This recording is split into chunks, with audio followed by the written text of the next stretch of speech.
Physiology, human anatomy और physiology में जो लेक्चर चल रहा था वो किसके ऊपर चल रहा था? वो चल रहा था क्या नाम है, ब्लड के ऊपर। लेकिन हम लोग ऑनलाइन क्लासेस में उसको नहीं पढ़ेंगे, हम लोग नया टॉपिक पढ़ेंगे human digestive systems. Human digestive systems के बहुत सारे वीडियोज क्या नाम है चैनल पे अपलोड हैं, वहाँ तक आप लोग देख लेंगे। उसके आगे हम लोग कंटिन्यू करेंगे। जो ह्यूमन डाइजेस्टिव सिस्टम्स होता है इसको दो पार्ट में डिवाइड किया गया। एक को बोलते हैं एलिमेंट्री कैनाल, दूसरे को बोलते हैं associated gland. Alimentary canal mouth से ले करके एनस तक एक्सटेंड करती है और इसमें बहुत सारे मेजर्स आर्गन्स पाए जाते हैं, जैसे माउथ, फिर वक्कल कैविटी, फिर pharynx, oesophagus, stomach, small intestine, large intestine and anus. ठीक है, वहीं बात कर लेते हैं एसोसिएटेड ग्लैंड की। एसोसिएटेड ग्लैंड एलिमेंट्री कैनाल में सिचुएटेड नहीं होती हैं, लेकिन ये डाइजेशन में हेल्प करती हैं, फूड का डाइजेशन करवाती हैं। और ये बेसिकली तीन होती है, एक को बोलते हैं सैलिवरी ग्लैंड, दूसरे को बोलते हैं लीवर, तीसरे को बोलते हैं पैंक्रियाज। तो ये सब सारी चीज़ें हम लोग वीडियो में मतलब चैनल पे अपलोडेड वीडियो हैं, इसको जा कर के आप लोग देख लेंगे। हम लोग आज जहाँ पे मतलब डाइजेस्टिव सिस्टम में जहाँ से बात करने वाले हैं उसका नाम है digestion of food in alimentary canal. क्या नाम है? Digestion of food in alimentary canal. क्योंकि हम लोगों में जो डाइजेशन होता है दो टाइप का होता है, एक तो होता है इंट्रा सेलुलर डाइजेशन, दूसरा होता है एक्स्ट्रा सेलुलर डाइजेशन। और हम लोगों में जो डाइजेशन होता है वो एक्स्ट्रा सेलुलर टाइप का डाइजेशन होता है, एक पाइप के अंदर होता है जिसको एलिमेंट्री कैनाल कहते हैं। तो उसी में ओवरऑल पूरी प्रोसेस होती है डाइजेशन की। तो आज हम लोग बात करेंगे digestion of food in alimentary canal. किसकी बात करेंगे? Digestion of food in alimentary canal.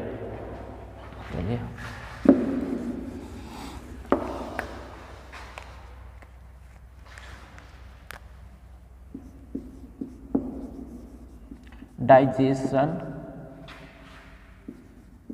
Of food in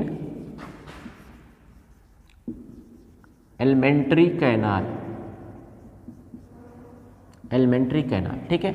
food के दो कंपोनेंट बताए गए हैं, एक को बोलते हैं मेजर कंपोनेंट, दूसरे को बोलते हैं माइनर कंपोनेंट। जो मेजर कंपोनेंट होता है उसमें कार्बोहाइड्रेट, प्रोटीन्स और फैट्स आती है। वहीं माइनर कंपोनेंट में कौन आता है? Vitamins and minerals. जो माइनर कंपोनेंट होते हैं उनका एब्जॉर्प्शन होता है, लेकिन जो मेजर कंपोनेंट होते हैं सबसे पहले उनको क्या किया जाता है? छोटे छोटे पार्ट में तोड़ दिया जाता है, इसी को बोला जाता है डाइजेशन। और इसके लिए कौन रिस्पॉन्सिबल होता है? एंजाइम्स रिस्पॉन्सिबल होते हैं। और ये एंजाइम कौन सीक्रेट करता है? एलिमेंट्री कैनाल्स के कुछ आर्गन सीक्रेट करते हैं और एसोसिएटेड ग्लैंड सीक्रेट करती है। और इनका जो डाइजेशन होता है एलिमेंट्री कैनाल में होता है और एलिमेंट्री कैनाल के अलग अलग पार्ट में होता है। ठीक है, तो digestion of food in elementary canal में बात करेंगे। सबसे पहले जब फूड क्या होता है, हम लोग माउथ में इंटेक करते हैं तो उसको अच्छे से चबाते हैं। क्या करते हैं? मैस्टिकेशन करते हैं। मैस्टिकेशन करते हैं तो यहाँ पे सलाइवा के एक सैलिवरी ग्लैंड पाई जाती है। सैलिवरी ग्लैंड से सीक्रेट होने वाला एंजाइम्स होता है, सैलिवरी ग्लैंड से जो सीक्रेट होने वाला एंजाइम्स होता है उसको बोलते हैं सैलिवरी एमाइलेज। ये जो सैलिवरी एमाइलेज होता है, ये जो सैलिवरी एमाइलेज होता है ये कार्बोहाइड्रेट के डाइजेशन में हेल्प करता है। किसके? कार्बोहाइड्रेट के डाइजेशन में हेल्प करता है। और कार्बोहाइड्रेट में स्टार्च का लगभग 30% डाइजेशन माउथ में हो जाता है। तो सबसे पहले बात कर लेते हैं क्या नाम, एलिमेंट्री कैनाल में साइट ऑफ डाइजेशन की, कहाँ कहाँ पे डाइजेशन होता है और किस किस चीज़ का डाइजेशन करता है और कौन कौन से एंजाइम्स होते हैं जो उनको मतलब उस चीज़ का डाइजेशन करवाते हैं। तो सबसे पहले डाइजेशन ऑफ एलिमेंट्री कैनाल में बात करते हैं site of digestion. Site of digestion, फिर उसके बाद कर लेते हैं उस साइड पे सीक्रेट होने वाले एंजाइम्स कौन कौन से होते हैं और कौन कौन से फूड का डाइजेशन कहते हैं। Digestion of food material. ठीक सब, चलिए डाइजेशन ऑफ फूड मटेरियल की बात कर लेते हैं। सबसे पहले जो हम लोग खाना कहाँ पे ले जाते हैं, माउथ में ले जाते हैं, उसको बहुत अच्छे से चबाते हैं। तो वहाँ पे क्या होता है, फूड में बहुत अच्छी तरीके से सलाइवा मिक्स हो जाता है। और सलाइवा मिक्स होने से उसमें एक एंजाइम्स पाया जाता है जिसको बोलते हैं सैलिवरी एमाइलेज। ये जो सैलिवरी एमाइलेज होता है ये सीक्रेट कौन करता है? सैलिवरी ग्लैंड सीक्रेट करती है। और सैलिवरी ग्लैंड जो सैलिवरी एमाइलेज होता है ये स्टार्च के डाइजेशन में हेल्प करता है। किसके डाइजेशन में? स्टार्च के डाइजेशन में हेल्प करता है। ठीक है, तो सबसे पहले साइट ऑफ डाइजेशन में बात करते हैं माउथ। किसकी बात करते हैं? माउथ की बात करते हैं। माउथ से सीक्रेट होने वाला एंजाइम्स कौन सा होता है? माउथ में सैलिवरी ग्लैंड से सीक्रेट होने वाला जो एंजाइम्स होता है उसको बोलते हैं सैलिवरी एमाइलेज। क्या बोलते हैं? Salivary amylase. Salivary amylase. Salivary amylase और एक एंजाइम्स और सीक्रेट होता है जिसको बोलते हैं लाइसोजाइम। क्या बोलते हैं? सेल्वरी एमाइलेज एंड लाइसोजाइम। इसी सेल्वरी एमाइलेज का दूसरा नाम होता है टाइलिन। क्या बोलते हैं? टाइलिन बोलते हैं। ठीक है, ये जो सेल्वरी एमाइलेज होता है ये डाइजेशन किसका करवाता है? सेल्वरी एमाइलेज स्टार्च का डाइजेशन करवाता है। किसका डाइजेशन करवाता है? स्टार्च का डाइजेशन करवाता है। अब उसके बाद बात कर लेते हैं, जो फूड होता है माउथ में जो डाइजेस्ट होता है उसके बाद आइसोफेगस से फूड को स्टमक में पास कर दिया जाता है। कहाँ पे? स्टमक में पास कर दिया जाता है। स्टमक की बात कर लें, जो स्टमक होता है इसमें कौन कौन से एंजाइम सीक्रेट होते हैं? स्टमक में सेक्रेटरी सेल्स पाई जाती है जैसे chief cell, zymogen cell, peptic cell, oxyntic cells. इन सब सेल्स से मतलब अलग अलग टाइप के एंजाइम सीक्रेट होते हैं। तो कौन कौन से एंजाइम सीक्रेट होते हैं? स्टमक से सीक्रेट होने वाला जो एंजाइम्स होता है उसको बोलते हैं पेप्सिन। क्या बोलते हैं? Pepsin, rennin, pepsin, rennin, HCl। कौन कौन सा? पेप्सिन, रेनिन और HCl। ये जो पेप्सिन और रेनिन होता है नहीं स्टमक में, पेप्सिन किसका डाइजेशन करवाता है? पेप्सिन जो डाइजेशन करवाता है प्रोटीन का, प्रोटीन के डाइजेशन में पेप्सिन हेल्प करता है। और वहीं जो रेनिन होता है मिल्क का डाइजेशन करवाता है। रेनिन किसका डाइजेशन करवाता है? मिल्क का डाइजेशन। तो नहीं स्टमक में किस किस चीज़ का डाइजेशन होता है? मिल्क का डाइजेशन होता है और प्रोटीन का डाइजेशन होता है। स्टमक में किसका? मिल्क का एंड प्रोटीन का, इन दो चीज़ों का डाइजेशन हो जाता है। अब बात कर लेते हैं किसका? स्मॉल इंटेस्टाइन के ड्यूडेनम की बात करते हैं। स्मॉल इंटेस्टाइन में, स्मॉल इंटेस्टाइन के कई सारे पार्ट होते हैं। तो स्मॉल इंटेस्टाइन को बेसिकली 3 पार्ट में डिवाइड किया गया है। एक को ड्यूडेनम बोला जाता है, दूसरे को जेजुनम, तीसरे को इलियम बोला जाता है। जो ड्यूडेनम वाला पार्ट होता है सबसे छोटा और सबसे वाइडेस्ट यू शेप का पार्ट होता है जिसमें पैंक्रिएटिक डक्ट आकर के ऐड हुई रहती हैं। तो यहाँ से मतलब पैंक्रिया से सीक्रेट होने वाला जो जूस जिसको बोलते हैं पैंक्रिएटिक जूस, वो आकर के ड्यूडेनम में ओपन हो जाता है और पैंक्रिएटिक डक्ट के थ्रू आकर के रिलीज होता है और फूड के डाइजेशन में हेल्प करता है। ठीक है, तो बात कर लेते हैं स्मॉल इंटेस्टाइन। स्मॉल इंटेस्टाइन के कौन सी पार्ट की बात करेंगे? ड्यूडेनम की।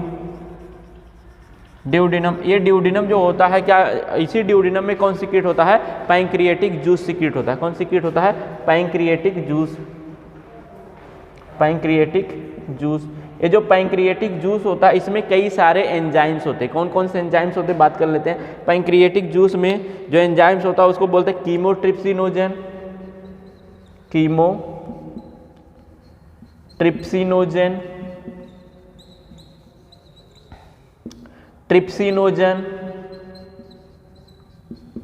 ट्रिप्सिनोजन, प्रोकार्बोक्सीपेप्टाइडेज,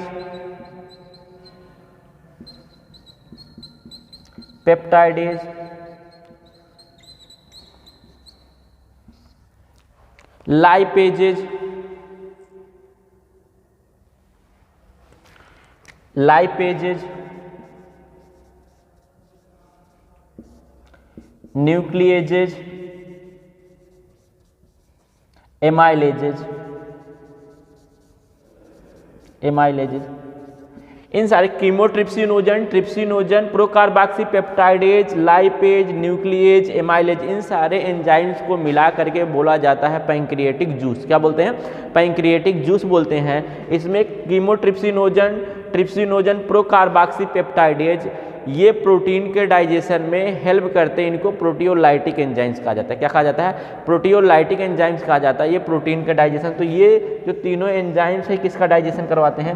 प्रोटीन का डाइजेशन करवाते हैं। प्रोटीन का डाइजेशन करवाते हैं। लाइपेजेज नामक एंजाइम लिपिड के डाइजेशन में लिपिड का डाइजेशन करवाता है। न्यूक्लिएजेज नामक एंजाइम न्यूक्लिक एसिड का डाइजेशन करवाता है। वहीं एमाइलेजेज नामक एंजाइम कार्बोहाइड्रेट का डाइजेशन करवाता है। किसका डाइजेशन करवाता है? कार्बोहाइड्रेट का डाइजेशन करवाता है। ठीक है, तो कहने का मतलब जो स्मॉल इंटेस्टाइन का ड्यूडेनम पार्ट होता है इसमें प्रोटीन, लिपिड, न्यूक्लिक एसिड और कार्बोहाइड्रेट का डाइजेशन हो जाता है। अब इसके बाद बात कर लेते हैं, ये तो ड्यूडेनम की बात कर लेते हैं। स्मॉल इंटेस्टाइन में ड्यूडेनम की बात हो रही थी। अभी स्मॉल इंटेस्टाइन से खुद ही इंटेस्टाइनल जूस सीक्रेट होता है जो डाइजेशन में हेल्प करता है। तो अब बात कर लेते हैं small intestine, digestion in small intestine, small intestine के कौन से पार्ट में, जेजुनम पार्ट है, जेजुनम और इलियम पार्ट में बात कर लेते हैं। तो यहाँ पे कौन कौन सी चीज़ का डाइजेशन होता है, सबसे पहले तो यहाँ से बात कर लेते हैं सिक्रीट होने वाले इसमें के एंजाइम। स्मॉल इंटेस्टाइन में जो स्मॉल इंटेस्टाइन से जो एंजाइम सिक्रीट होता है उसको बोलते हैं सक्कस इंटेरिकस। क्या बोलते हैं, सक्कस इंटेरिकस या इंटेस्टाइनल जूस बोलते हैं। इसमें से कई सारे एंजाइम सिक्रीट होते हैं स्मॉल इंटेस्टाइन से। जैसे बात कर लेते हैं, इसमें सिक्रीट होने वाला enzyme nucleosidase, nucleosidase, dipeptidase, डाइसैकराइडेज,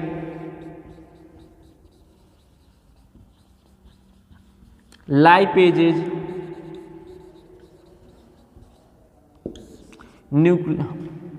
lipases, इंटेरोकाइनेजेज, enterokinase. ठीक है, तो इतने सारे एंजाइम का सिक्रीशन कौन करता है, स्मॉल इंटेस्टाइन। कौन कौन सा, enterokinase, nucleosidase, dipeptidase, disaccharidase and lipases. Enterokinase एक ऐसा एंजाइम्स होता है जो प्रिकर्सर का काम करता है। क्योंकि जो पैंक्रिएटिक जूस से सिक्रीट होने वाले एंजाइम जैसे कीमोट्रिप्सिनोजन, ट्रिप्सिनोजन है, प्रोकार्बोक्सीपेप्टाइडेज, ये जो एंजाइम्स होते हैं ये जब इंटेस्टाइन से पैंक्रिया से सिक्रीट होते हैं तो इनएक्टिव फॉर्म में रहते हैं और इसको एक्टिव करने के लिए एक वर्क करता है कौन, इंटेरोकाइनेज नामक एंजाइम। इंटेरोकाइनेज नामक जो एंजाइम है ये वर्क कर देता है ट्रिप्सिनोजन पे और इसको कन्वर्ट कर देता है ट्रिप्सिन में। फिर ये जो ट्रिप्सिन होता है वर्क करता है कीमोट्रिप्सिनोजन पे और इसको कन्वर्ट करता है कीमोट्रिप्सिन में और यही ट्रिप्सिन आगे प्रोकार्बोक्सीपेप्टाइडेज को कार्बोक्सीपेप्टाइडेज में कन्वर्ट कर देता है। तब ट्रिप्सिन, कीमोट्रिप्सिन एंड कार्बोक्सीपेप्टाइडेज तीनों वर्क कर देते हैं किस पे, प्रोटीन पे अटैक करते हैं और प्रोटीन को कन्वर्ट कर देते हैं किसमें, डाइपेप्टाइड में। क्योंकि प्रोटीन जो होता है वो अमीनो एसिड से मिलकर बना होता है with the combination of peptide bond. ठीक है, तो किसमें कन्वर्ट कर देता है, डाइपेप्टाइड एजेंट में।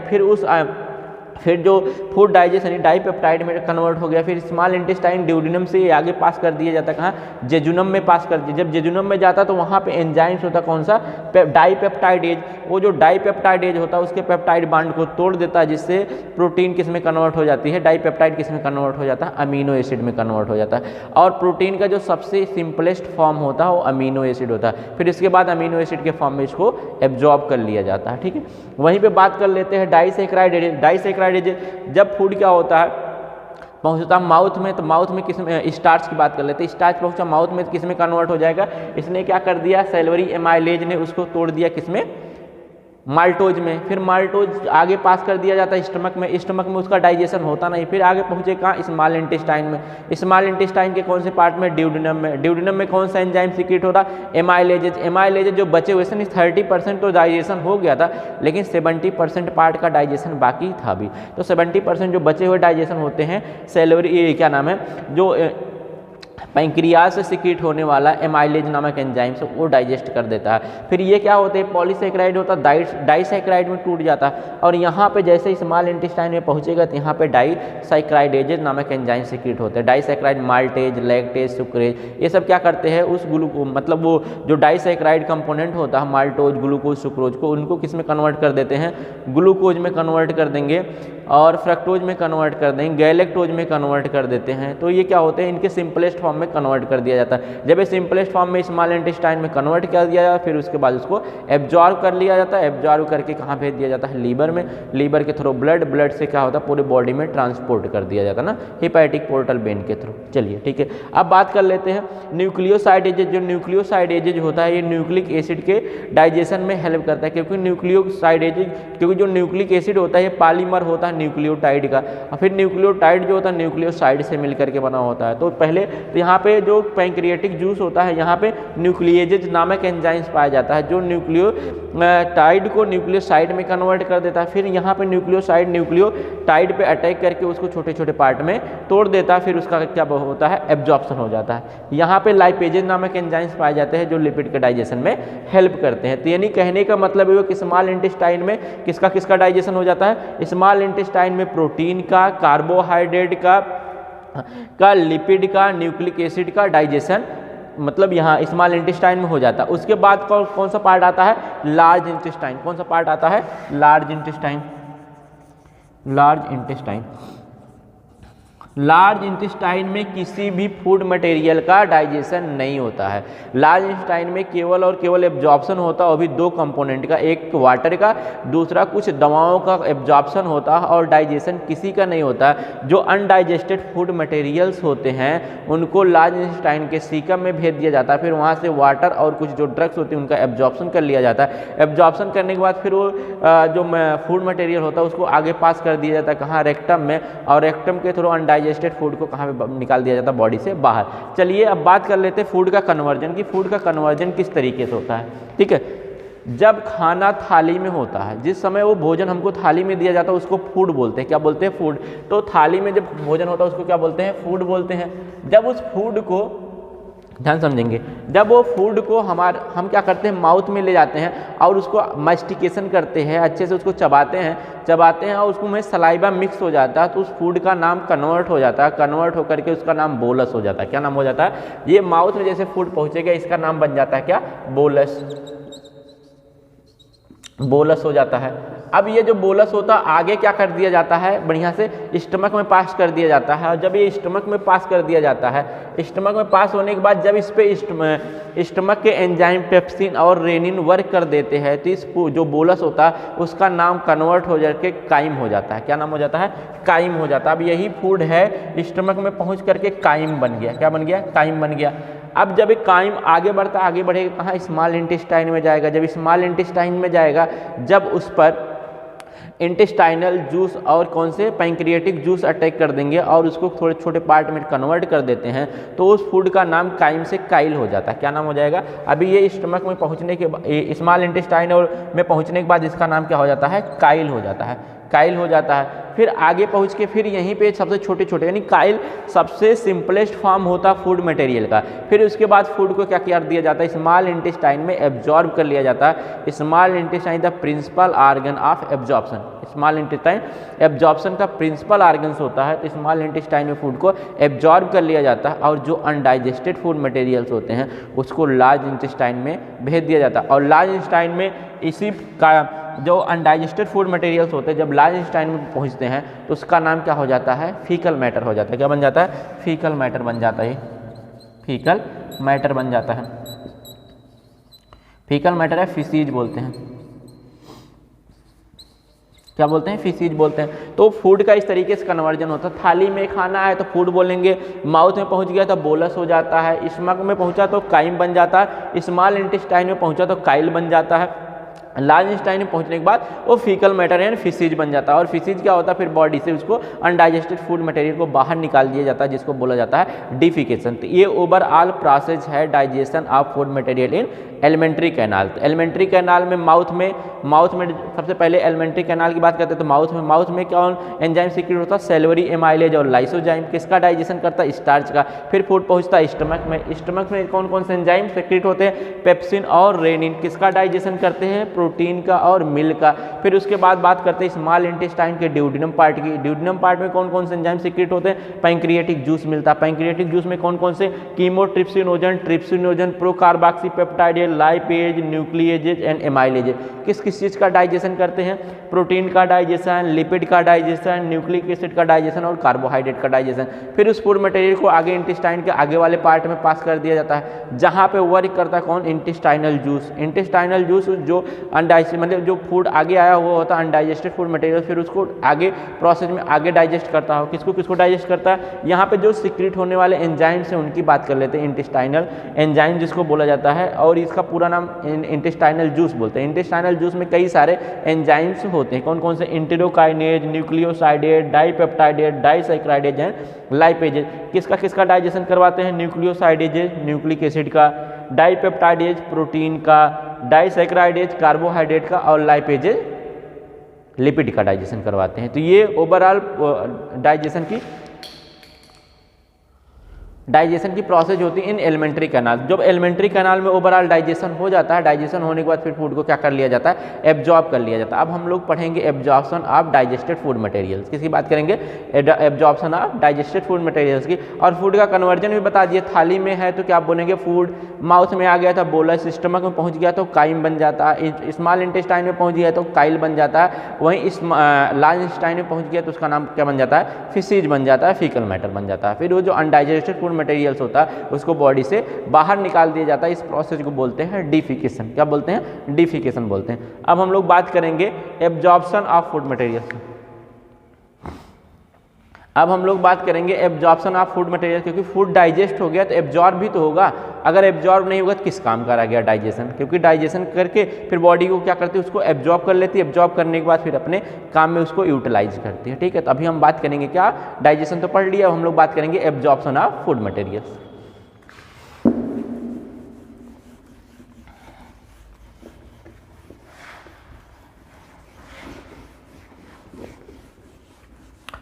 Absorption of digested food material. तो जिस तरीके से डाइजेशन होता है उसी तरीके से एब्जॉर्प्शंस के भी कई साइट्स होते हैं। अलग अलग जगहों पे अलग अलग चीज़ें एब्जॉर्ब होती हैं, लेकिन जो प्रिंसिपल एब्जॉर्प्टिव ऑर्गन्स होता है उस स्मॉल इंटेस्टाइन को कहा जाता है, क्योंकि स्मॉल इंटेस्टाइन एक ऐसा ऑर्गन्स होता है जिसमें डाइजेस्टेड फूड का मेजर पार्ट एब्जॉर्ब होता है। कौन, मेजर पार्ट एब्जॉर्ब होता है। ठीक है, तो अब बात कर लेते हैं absorption of digested food material.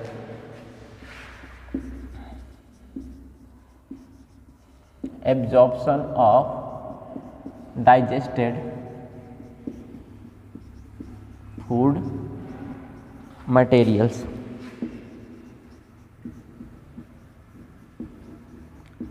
ठीक है, तो सबसे पहली बात कर लेते हैं साइट ऑफ, क्या है, साइट ऑफ डाइजेशन। कहाँ पे, ये sorry, site of absorb, site of digestion हम लोग पढ़ चुके हैं। माउथ में डाइजेशन होता है, स्टमक में, स्मॉल इंटेस्टाइन में, लार्ज इंटेस्टाइन में। ठीक है, अभी हम लोग बात करेंगे किसका, एब्जॉर्प्शन। तो एब्जॉर्प्शन कहाँ पे होता है और किस किस चीज़ का एब्जॉर्प्शन होता है। तो सबसे पहली बात कर लेते हैं माउथ में, माउथ की बात कर लेते हैं। जो माउथ होता है इसमें कौन कौन सी चीज़ें डाइजेस्ट होती है। तो माउथ में किसका डाइजेशन होता है, स्टार्च का डाइजेशन होता है। किसका डाइजेशन होता है, स्टार्च का डाइजेशन होता है, और लगभग 30% स्टार्च डाइजेस्ट हो जाता है। लेकिन एब्जॉर्प्शन किसका होता है, माउथ में सिर्फ और सिर्फ सम ड्रग्स का एब्जॉर्प्शन होता है और किसी चीज़ का नहीं, कुछ दवाओं का, सिर्फ और सिर्फ सम ड्रग्स का एब्जॉर्प्शन होता है, सम ड्रग्स। कुछ दवाओं के एब्जॉर्प्शन होता है, जैसे नाइट्रोग्लिसरीन वगैरह हुई, इनका एब्जॉर्प्शन होता है और किसी चीज़ का एब्जॉर्प्शन नहीं होता है। तो फिर उसके बाद कौन, फिर माउथ में डाइजेशन तो होता है स्टार्च का, लेकिन एब्जॉर्प्शन कुछ दवाओं का होता है और किसी चीज़ का एब्जॉर्प्शन नहीं होता। फिर उस फूड को पास कर दिया जाता है कहाँ, स्टमक में, आइसोफेगस के द्वारा। फिर स्टमक की बात कर लेते हैं, स्टमक में किस किस चीज़ का एब्जॉर्प्शन होता है, स्टमक में। ठीक है, चलिए स्टमक में एब्जॉर्प्शन की बात कर लेते हैं। स्टमक में एब्जॉर्प्शन के लिए सिंपल शुगर का एब्जॉर्प्शन होता है। मान लेते हैं अगर कुछ कंपोनेंट हम लोग ने क्या किया, ग्लूकोज इंटेक कर लिया, तो ग्लूकोज का एब्जॉर्प्शन कहाँ होता है, स्टमक में हो जाता है। वाटर का एब्जॉर्प्शन स्टमक में होता है और एल्कोहल का एब्जॉर्प्शन स्टमक में होता है। स्टमक में बेसिकली 3 चीज़ों का एब्जॉर्प्शन होता है, किसका, ग्लूकोज का, वाटर का और एल्कोहल का। एल्कोहल का भी एब्जॉर्प्शन कहाँ पे होता है, स्टमक में होता है। ठीक है, तो स्टमक में 3 चीज़ों का एब्जॉर्प्शन होता है, किसका, ग्लूकोज के एब्जॉर्प्शन, वाटर के एब्जॉर्प्शन और एल्कोहल के एब्जॉर्प्शन स्टमक में होता है। अब बात कर लेते हैं small intestine. Small intestine the principal organ of absorption. किसकी बात कर लेते हैं, स्मॉल इंटेस्टाइन की।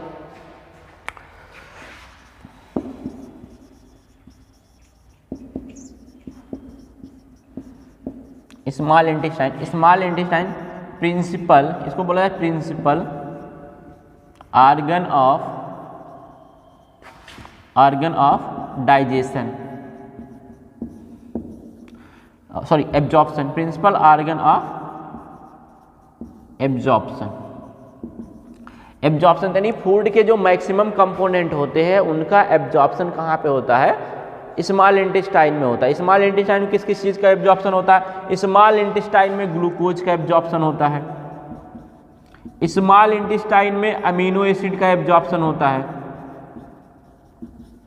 स्मॉल इंटेस्टाइन में फैटी एसिड का एब्जॉर्प्शन होता है,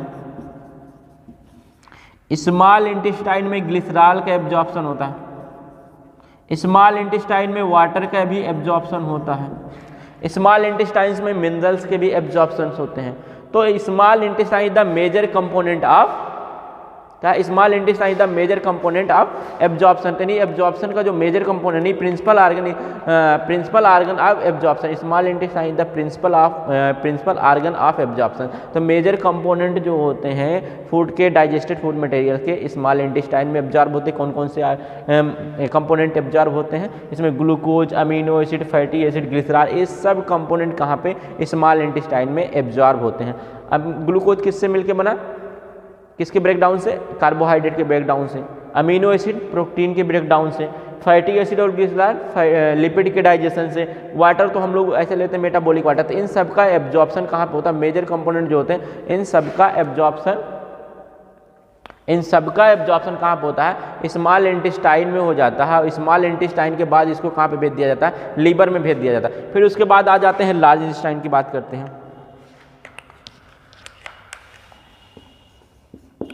large intestine,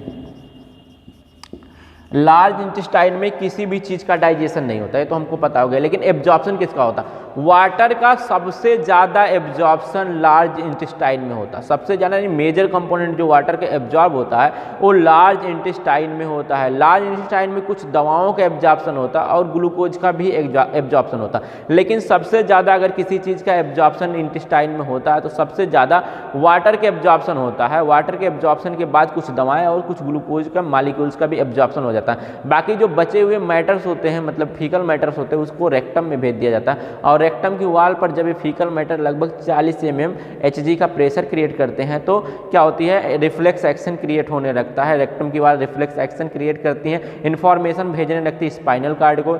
spinal cord reflex action देता है जिससे बॉडी जो फीकल मैटर होते हैं उसको बॉडी से बाहर डिफिकेशन में मतलब इन्वॉल्व कर लिया जाता है with the help of peristalsis movement. तो पेरिस्टाल्सिस मूवमेंट के थ्रू उसको बॉडी से बाहर निकाल दिया जाता है। ठीक है, अब बात कर लेते हैं जो एब्जॉर्प्शन होता है इसकी 3 बेसिक प्रोसेस होती है। एक को बोलते हैं सिंपल डिफ्यूजन, एक को बोलते हैं फैसिलिटेट डिफ्यूजन, फैसिलिटेट ट्रांसपोर्ट, और तीसरे को बोलते हैं एक्टिव ट्रांसपोर्ट। कितने तरीके से होता है? 3 टाइप से एब्जॉर्प्शन होता है। टाइप ऑफ एब्जॉर्प्शन की बात करें तो एब्जॉर्प्शन बेसिकली 3 टाइप का होता है। एक को बोलते हैं सिंपल डिफ्यूजन, दूसरी बात फैसिलिटेट डिफ्यूजन, और तीसरा जो होता है उसको बोलते हैं एक्टिव ट्रांसपोर्ट। ठीक है, टाइप ऑफ एब्जॉर्प्शन की बात करते हैं। हाँ, तो एब्जॉर्प्शन के बारे में बात कर लिए, पूरा एब्जॉर्प्शन खत्म हो जाता है। माउथ में किसका एब्जॉर्प्शन होता है? किसी भी चीज़ का नहीं, दवाओं को छोड़ करके। स्टमक में ग्लूकोज, वाटर और एल्कोहल का। स्मॉल इंटेस्टाइन में लगभग जितने भी डाइजेस्टेड फूड मटेरियल होते हैं सबका, प्रोटीन्स का भी और ग्लूकोज का, अमीनो एसिड का, लिपिड का यानी फैटी एसिड का, ग्लिसरॉल का, इन सबका एब्जॉर्प्शन कहाँ हो जाता है? Small intestine. लार्ज इंटेस्टाइन में सिर्फ और सिर्फ वाटर का एब्जॉर्प्शन होता है, कुछ दवाओं का एब्जॉर्प्शन होता है और बाकी किसी चीज़ का एब्जॉर्प्शन नहीं होता। अब प्रोसेस की बात कर लेते हैं। टाइप ऑफ एब्जॉर्प्शन, कितने टाइप का एब्जॉर्प्शन होता है? ठीक है,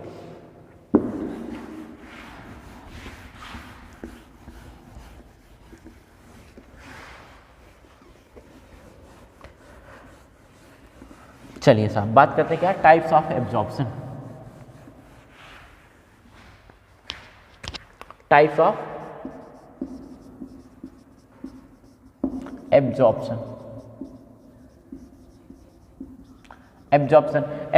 के टाइप की बात करते हैं तो जो एब्जॉर्प्शन होता है वो 3 टाइप का होता है। जो सबसे पहला वाला टाइप होता है उसको बोलते हैं सिंपल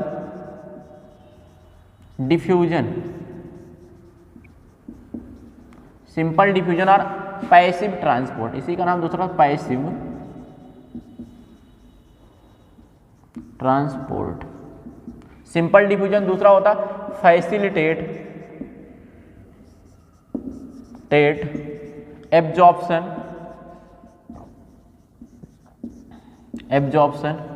उसके बाद होता एक्टिव एब्जॉर्प्शन।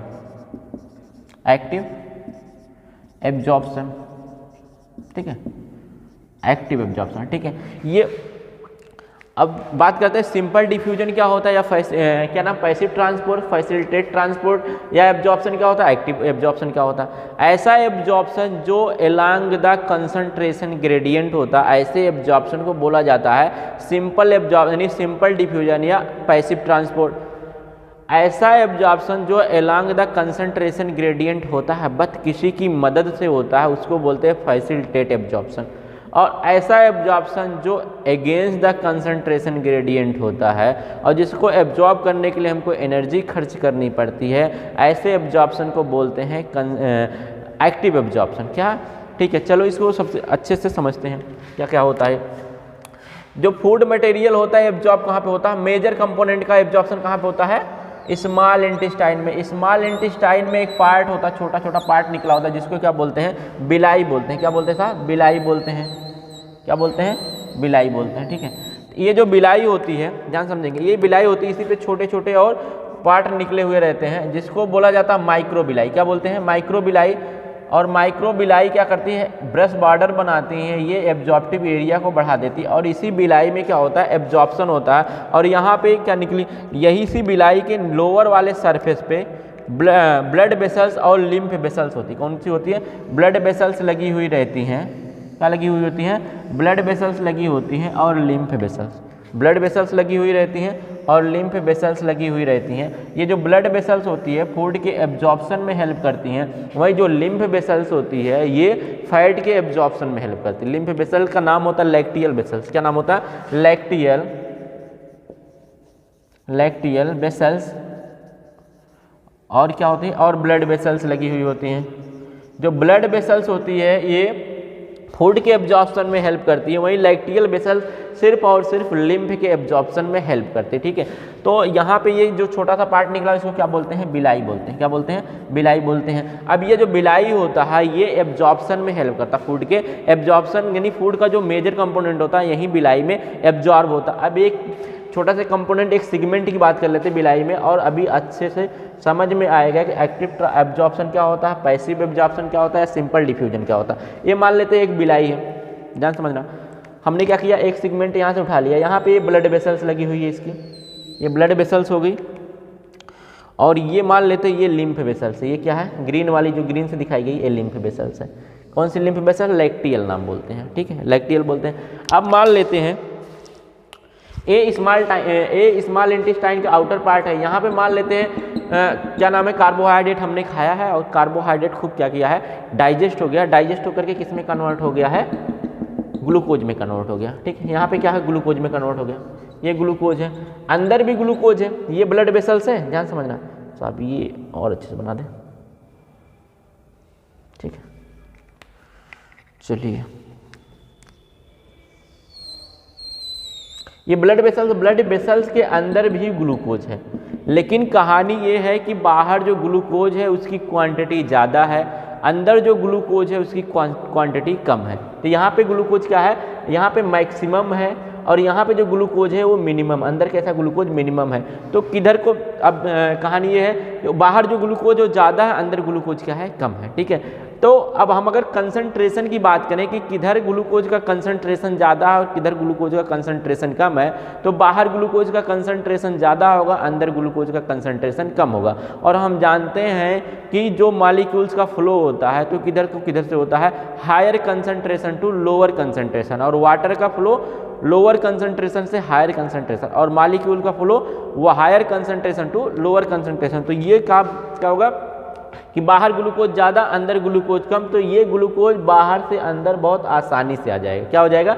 आसानी से आ जाएगा। और इसी को बोलते हैं कंसंट्रेशन ग्रेडियंट। कंसंट्रेशन ग्रेडियंट का मतलब होता है difference. Difference in concentration is called gradient in concentration. क्या कहा जाता है? अगर कंसंट्रेशन में डिफरेंस क्रिएट हो जाए तो उसी को बोला जाता है कंसंट्रेशन ग्रेडियंट। तो यहाँ पे क्या हो जाता है? कंसंट्रेशन में डिफरेंस क्रिएट हो जाता है, क्योंकि बाहर कंसंट्रेशन ज़्यादा होता है और अंदर जो कंसंट्रेशन होता है वो कम होता है, तो इसको बोला जाता है। और अगर कोई मॉलिक्यूल हायर कंसंट्रेशन, बाहर कम कंसंट्रेशन है, अंदर बाहर ज़्यादा कंसंट्रेशन, अंदर कम कंसंट्रेशन, अगर कोई मॉलिक्यूल ज़्यादा कंसंट्रेशन से कम कंसंट्रेशन की तरफ मूव करता है, इसको बोला जाता है अलोंग द कंसंट्रेशन ग्रेडियंट। क्या बोला जाता है? Along the concentration. तो यहाँ पे ग्लूकोज क्या करता है? Along the concentration gradient move करता है, अलोंग द कंसंट्रेशन ग्रेडियंट क्या करता है? Along the concentration gradient. और इस टाइप के मूवमेंट में या एब्जॉर्प्शन में एनर्जी को खर्च नहीं करनी पड़ती है। ऐसे एब्जॉर्प्शन को बोला जाता है कौन सा? सिंपल डिफ्यूजन या पैसिव एब्जॉर्प्शन। क्या बोला जाता है? सिंपल डिफ्यूजन या पैसिव एब्जॉर्प्शन। अब बात कर लेते हैं फैसिलिटेट ट्रांसपोर्ट। फैसिलिटेट ट्रांसपोर्ट में क्या होता है, कुछ मॉलिक्यूल्स ऐसे होते हैं जो एलॉन्ग द कंसंट्रेशन ग्रेडियंट तो रहते हैं, जैसे बाहर उनका कंपोनेंट ज़्यादा होता है, अंदर क्या होता है कंसंट्रेशन कम होता है, लेकिन कहानी ये होती है कि वो इजीली ट्रांसपोर्ट नहीं होते हैं। वो यहाँ पे लगी हुई जो क्या नाम है माइक्रो जो बिलाई है, बिलाई की वाल पे लगी, क्योंकि बिलाई आप पढ़े होंगे कि जो बिलाई होती है उसकी सेल मेम्ब्रेन्स होती है। सेल मेम्ब्रेन कैसी होती है? फ्लूइड मोज़ेक मॉडल होती है। फ्लूइड मोज़ेक मॉडल में दो टाइप की प्रोटीन होती है, एक ऊपर पेरीफेरी पे लगती है जिसको बोलते हैं पेरीफेरल प्रोटीन, एक अंदर धसी होती है, बरीड होती है जिसको बोलते हैं इंट्रिंसिक प्रोटीन। जो इंट्रिंसिक प्रोटीन्स होती है उसको कैरियर्स बोला जाता है, चैनल्स बोला जाता है, पोरिन्स बोला जाता है, और वो क्या करती थी? मॉलिक्यूल के ट्रांसपोर्टेशन में हेल्प करती है। तो यहाँ पे क्या होता है, इसमें भी तो एपिथेलियल लेयर्स होगी, जो लेयर होती है ये क्या करती है? मसल्स की बनी हुई रहती है। अब ये जो मसल्स की बनी होती है ये क्या प्रोटीन की बनी हुई होती हैं, तो ये क्या करेगी? यहाँ पे जो मॉलिक्यूल्स है उसके ट्रांसपोर्टेशन में हेल्प करेगी। ये मॉलिक्यूल्स आकर के इस कैरियर चैनल से बाइंड करेगा और कैरियर चैनल क्या करेगी? उसको आसानी से अंदर पास कर देगी, यानी फैसिलिटी दे देगी जाने की। और इस टाइप के ट्रांसपोर्टेशन को बोला जाता है फैसिलिटेट ट्रांसपोर्टेशन। और ये भी एलॉन्ग द कंसंट्रेशन ग्रेडियंट होता है, इसमें भी एनर्जी खर्च नहीं करनी पड़ती। बट ये कहानी होती है कि इसको फैसिलिटी प्रोवाइड की जाती है, किसी के माध्यम से, किसी के सपोर्ट से क्या करता है? एब्जॉर्ब होता है, मतलब किसी के सपोर्ट से एब्जॉर्ब किया जाता है। ठीक है, उसी के बाद बात कर लेते हैं एक्टिव एब्जॉर्प्शन। एक्टिव एब्जॉर्प्शन में क्या होता है? अभी सपोज देते मान लेते हैं यहाँ पे ग्लूकोज का मॉलिक्यूल्स, हमारे ब्लड में ग्लूकोज का लेवल ज़्यादा हो गया, ग्लूकोज का लेवल ज़्यादा हो गया और हमने जो फूड खाया उसमें ग्लूकोज का लेवल कम है। तो जब फूड क्या करेगा, क्या नाम है, जैसे हम लोग स्टार्च खाए तो क्या होगा? उसमें ग्लूकोज तो आएगा ही आएगा। अब ग्लूकोज क्या हुआ? स्टार्च कन्वर्ट होकर ग्लूकोज में, स्टार्च डाइजेस्ट होकर के ग्लूकोज में कन्वर्ट हो गया। उस ग्लूकोज को बॉडी एब्जॉर्ब करेगी, लेकिन अंदर कंडीशन ऐसी है कि ब्लड में ग्लूकोज का लेवल ज़्यादा है और बाहर जो इंटेस्टाइन में आया उसमें ग्लूकोज का लेवल कम है, लेकिन बॉडी फिर भी क्या करती है? उस ग्लूकोज को एब्जॉर्ब करती है। और ऐसे एब्जॉर्प्शन में क्या होता है? बॉडी को एनर्जी खर्च करनी पड़ती है, क्योंकि कारण है ये है कि अंदर ग्लूकोज का लेवल ज़्यादा है, बाहर ग्लूकोज का लेवल कम है। अगर हम बात करें तो हमेशा मूवमेंट हायर से लोअर होता है, लेकिन जब लोअर से हायर करना पड़ता है तो हमको एनर्जी खर्च करनी पड़ती है, और ऐसी कंडीशन को बोलते हैं एक्टिव ट्रांसपोर्ट। तो बाहर कंसंट्रेशन कम होता है ग्लूकोज का, अंदर ग्लूकोज का कंसंट्रेशन ज़्यादा होता है, फिर हमको क्या करना पड़ता है? यहाँ से इसको अंदर लाने के लिए एटीपी खर्च करना पड़ता है, और इस टाइप के ट्रांसपोर्टेशन को बोला जाता है एक्टिव एब्जॉर्प्शन या एक्टिव ट्रांसपोर्ट। और इसमें एनर्जी खर्च करनी पड़ती है, ये अगेंस्ट द कंसंट्रेशन ग्रेडियंट होता है। कैसा होता है? अगेंस्ट द कंसंट्रेशन ग्रेडियंट, यानी कंसंट्रेशन ग्रेडियंट के अगेंस्ट होता है। इसमें क्या होता है? मॉलिक्यूल्स का मूवमेंट लोअर कंसंट्रेशन से हायर कंसंट्रेशन की तरफ होता है, और इसमें एनर्जी खर्च करनी पड़ती है। ठीक सा? तो एब्जॉर्प्शन के जो प्रोसेस होते हैं 3 टाइप का होता है। एक को बोलते हैं सिंपल डिफ्यूजन या पैसिव ट्रांसपोर्ट, दूसरे को बोलते हैं फैसिलिटेट एब्जॉर्प्शन, तीसरे को बोलते हैं एक्टिव एब्जॉर्प्शन। सिंपल एब्जॉर्प्शन की बात कर लेते हैं, किस किस चीज़ का सिंपल एब्जॉर्प्शन होता है? सिंपल एब्जॉर्प्शन ग्लूकोज का, अमीनो एसिड का और मिनरल्स का होता है। किसका होता है? ग्लूकोज का,